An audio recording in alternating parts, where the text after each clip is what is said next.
It begins as a question. Multiple viewers reach out to Western Mass News. It ends with answers. We took your concerns to local lawmakers. This past year, you emailed, you called, you connected on social. You trusted us when you didn't know where to turn. A concerned Springfield couple reached out exclusively to Western Mass News. Now, as we enter a new year, our commitment to you is only getting stronger. Your issues, your answers. Your station has been on this, and it's made a difference. Western Mass News. Getting answers for Western Massachusetts. This is Western Mass News. A soggy and windy afternoon and evening across the region on this First Alert Weather Wednesday. Welcome, everyone, to Western Mass News at 6. I'm Chris Pisano. And I'm Mary Wilson. The region dealing with some scattered power outages right now. Let's get the latest from meteorologist Jana Brown. What are you seeing, Jana? Well, wind advisories are expected to continue through tomorrow. So we've been dealing with some strong wind gusts today. So another wind advisory for tomorrow means another First Alert weather day. And we could see another one this weekend as we get our next storm system. We'll take a look at the details on that in just a few minutes. Back to you guys.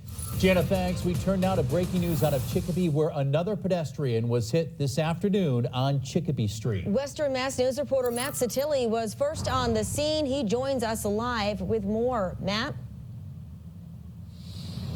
Yeah, Chris and Mary, we just arrived here about a half an hour ago. You can see police blocking off that area of Chicopee Street behind me, right outside Jen Rose Liquors. Police tell me that this road is currently closed. It will be closed for an unknown amount of time. Chicopee Police spokesperson Travis Odiern tells Western Mass News a pedestrian was hit here and transported to the hospital. Neighbors tell us this is the second pedestrian accident in a week and express their concerns about the speeding in this area. Details are limited at this time. We will keep you updated on those as soon as they reach our newsroom. But for now, reporting live in Chicopee, Matt Satilli, Western Mass News. Thank you, Matt. And we're also following breaking news on a fire in Springfield. 6 people now without a place to live right before the holidays. Western Mass News reporter Lexi Oliver joining us live from that scene on Acushnet Avenue with the very latest. Lexi. Springfield fire officials confirming that fire is now out, but it wasn't an easy battle for them. Springfield Fire Captain Drew Piemonte telling Western Mass News weather conditions made fighting those flames a challenge. And fire officials say 6 people as well as 2 dogs and a cat were displaced and are being assisted by the Red Cross. Reporting live in Springfield, Lexi Oliver, Western Mass News. Thank you, Lexi. More breaking news out of Holyoke. We've learned the Holyoke Soldiers Home currently has almost a dozen positive COVID-19 cases. Now lawmakers want to make sure this outbreak is handled properly. Western Mass News reporter Paris Dunford joining us live with more details. Paris. Chris, Mary, we've learned from the state there is currently 11 long-term care veterans that are COVID-19 positive in the home. Now, the home is in active and ongoing consultation with the Department of Public Health regarding this outbreak. Now, this is obviously a developing situation that we will continue to watch closely and bring you the latest details. But for now, reporting live in studio, Paris Dunford for Western Mass News. Paris, thank you for that live report. And now to the latest out of Boston, where the British royals, Prince William and Princess Kate, are visiting for the first time. Western Mass News reporter Kristen Burnell has been there all day long, and she joins us live now with more. Kristen. Chris and Mary, it has been a very busy and exciting day here in Boston as Prince William and Princess Kate arrived for day 1 of their 3-day trip to the Bay State. And on Friday, the Prince and Princess of Wales will conclude their 3-day trip here in Boston. For now, reporting live in Boston, Kristen Burnell, Western Mass News. Kristen, thank you for that live report. Good morning, and thanks for tuning in to Western Mass News. I'm David Horowitz. And I'm Amanda Callahan. We have live team coverage for you all morning long as we continue to track the first significant snowfall of the new year, 2022. We have 2 meteorologists and 2 live reporters bringing you all you need to know as those flakes continue to fall. We have a lot to get to this morning with this late winter storm. We have you fully covered all morning long with live team coverage.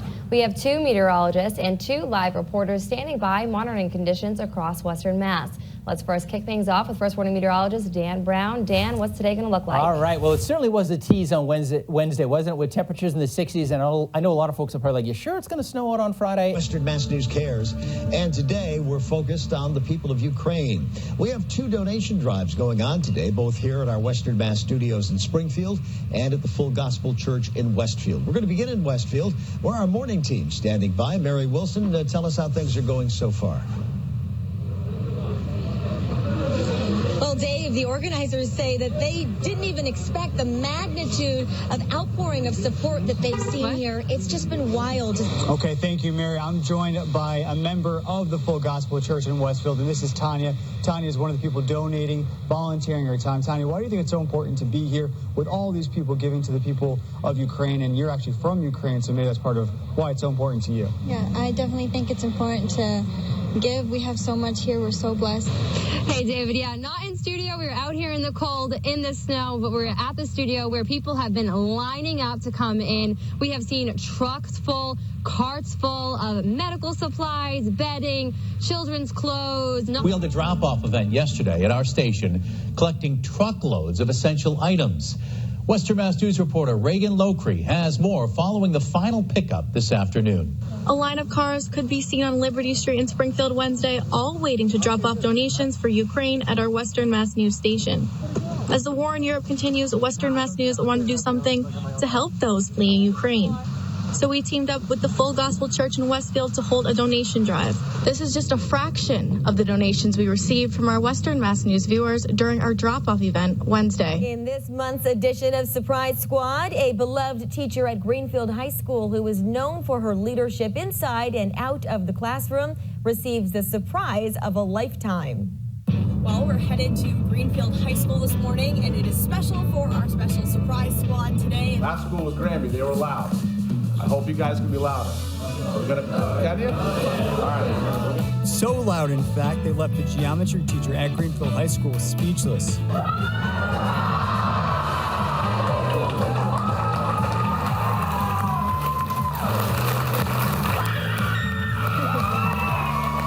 We are the Western Mass Hyundai Dealer Surprise Squad, and today is all about you. So this surprise is for you. Nominated by one of your students, Brielle, she says you're such an amazing geometry teacher and as well as an advisor to so many of their clubs.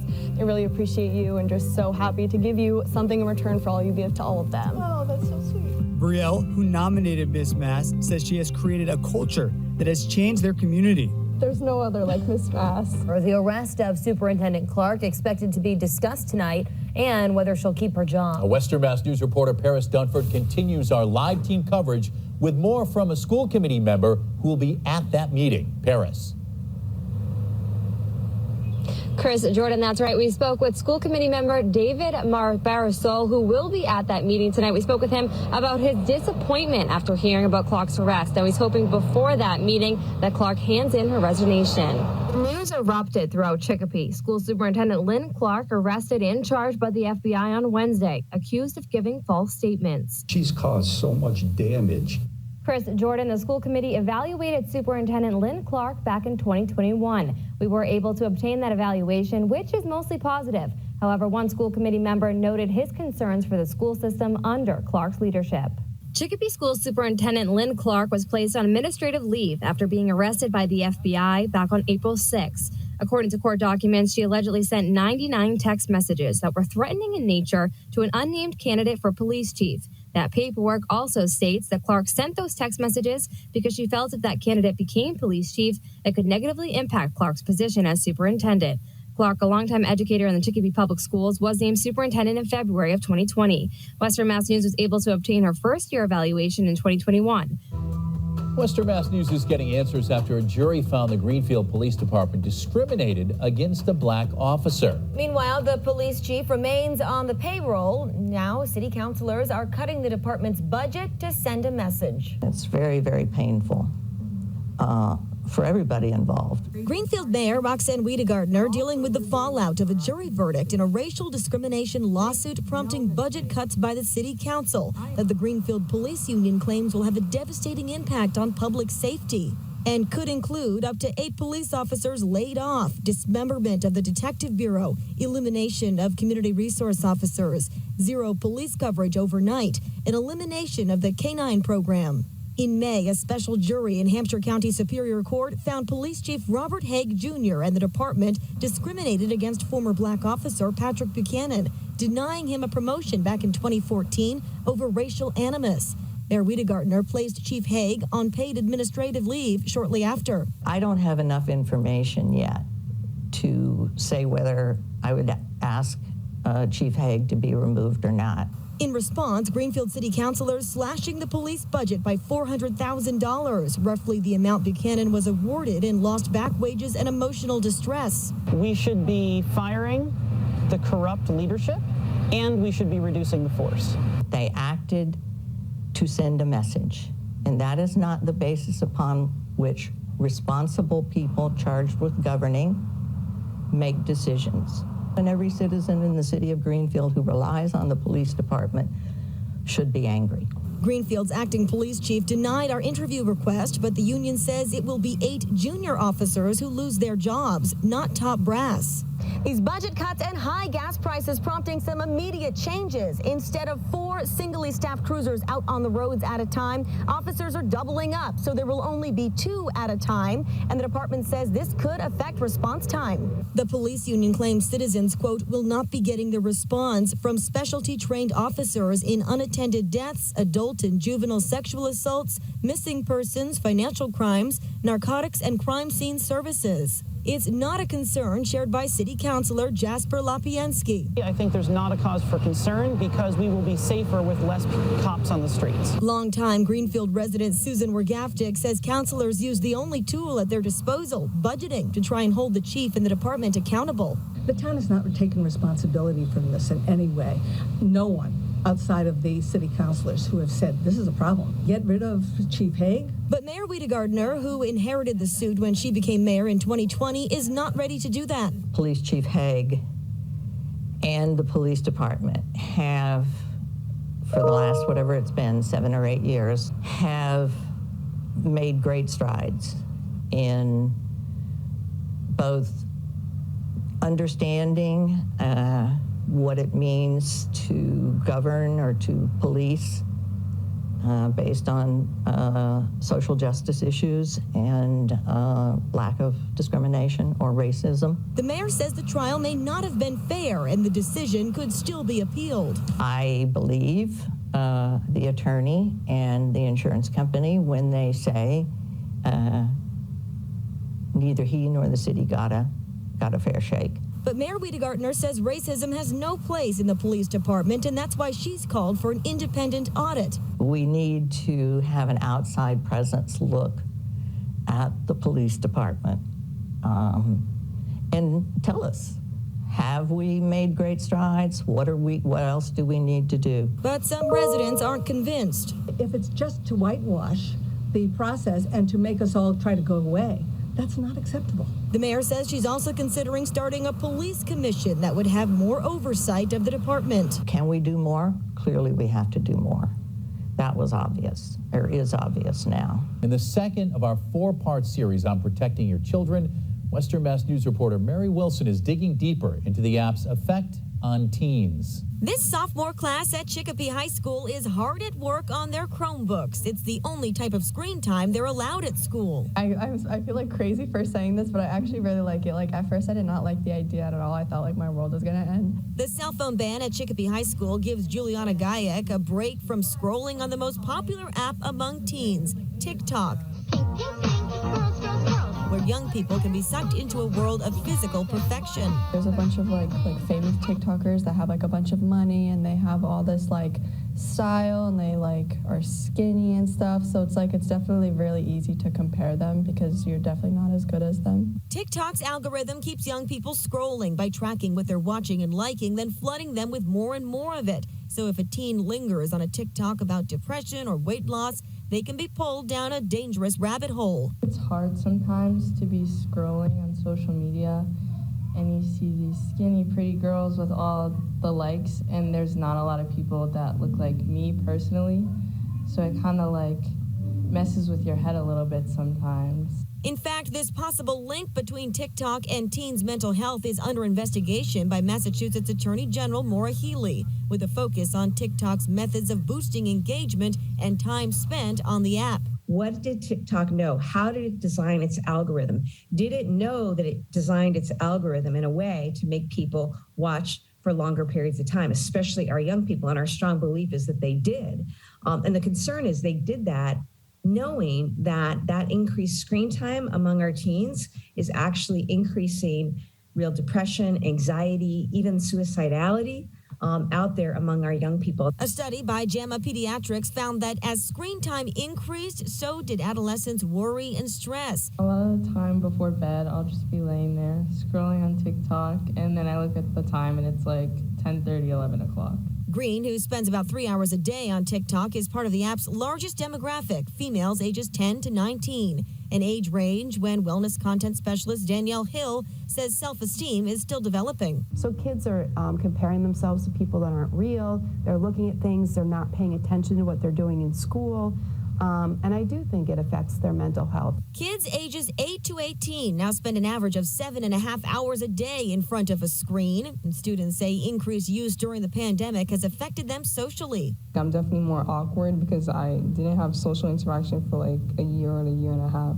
In response, TikTok has said they care deeply about the well-being of their community, even launching this digital well-being section in settings where parents can set a limit on time. And once a kid reaches that time limit, a passcode is needed to keep watching. Parents can also turn on restricted mode, which blocks some inappropriate content. Keep an open line of communication with your kids so that they can come to you with concerns about what's happening on social media. Keep track of how much they're using their platforms like TikTok and really come to understand what's going on here. Hill says when kids are hooked on their phones, they're losing out on social and emotional learning. Well, school connectedness means they have relationships with their teachers, they have relationships with their peers, but if they're on their cell phone all the time, they're not getting that. She says a mental health task force is looking into how curriculum can improve wellness while students find their own ways to cope with the negativity of social media. I always say, like, just be kind. Like, you don't know what someone else is going through, or like if they see something how you see it or like differently. So like, I don't know, just be kind to one another. Attorney General Healy says her investigation is moving quickly, and if any consumer laws are being violated, TikTok will be stopped and held accountable. There's no Ludlow soccer without Greg Kaloji, so I'm sure he's going to be back. It's not a thing without him. I'm sure he's going to be back and winning a state championship next year. Last Thursday, Ludlow High School boys soccer coach Greg Kaloji suffered a major heart attack. He's been a part of the program for over 3 decades, filling trophy cases. He does so much for the community. He helps with like younger clinics around town. He does community service. He helps volunteer on everything, like anything around town. Kaloji's family tells Western Mass News he successfully underwent surgery on Monday, the first step in a long road to recovery. His team is banding together, sending their coach videos and sharing their support. We love you. Like everyone here loves you. We all want you to make it out of this, and we all want to see you succeed even more than you already have. Greg's parents are both in the Ludlow Athletics Hall of Fame, including his father, Bill, who Ludlow Athletic Director Tim Brillo calls one of his mentors. And the family's impact stretches far beyond the field. From an AD perspective, that's what you want, that you know that he's created relationships that are meaningful with his athletes. Greg's story has also captured the attention of local businesses, including EL Nutrition in Ludlow. We honored him this whole entire week with the Lions Tea. At the end of the week, we'll collect all those pictures. We'll make a huge collage for him. Greg's niece Hannah works at the juice bar that first developed a relationship with the team during their state playoff run this fall. This was his state championship jacket. I'm wearing it in honor of him. I had a lot to choose from. We also spoke with former players stopping by to show their support. He's had such a successful coaching career because he's been able to motivate people, and he showed me how to be a great leader. It really means a lot to all of us, and literally he would not still be fighting today if it wasn't for everything that this community has done. Reporting in Ludlow, Matt Satilli, Western Mass News.